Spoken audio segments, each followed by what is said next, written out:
দেওয়া আছে এ এত বি এবং সি টি স্কোয়ার কমা টি প্লাস 3।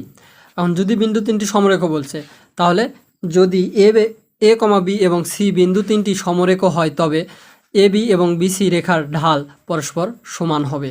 তাহলে আমাদের আবার ঢাল নির্ণয় করতে হবে। তাহলে আমরা জানি দুটি বিন্দুগামী সরলরেখার ঢাল, দুটি বিন্দুগামী সরলরেখার ঢাল m1 = y2 minus y1 divided x2 minus x1।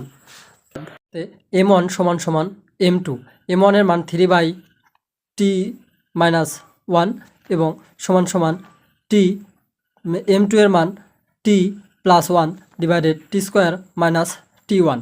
মানে এটা ক্যালকুলেশন করলে আমরা t এর সম্ভাব্য মান পেয়ে যাব। এখন আমরা আড়াআড়ি গুণ করব।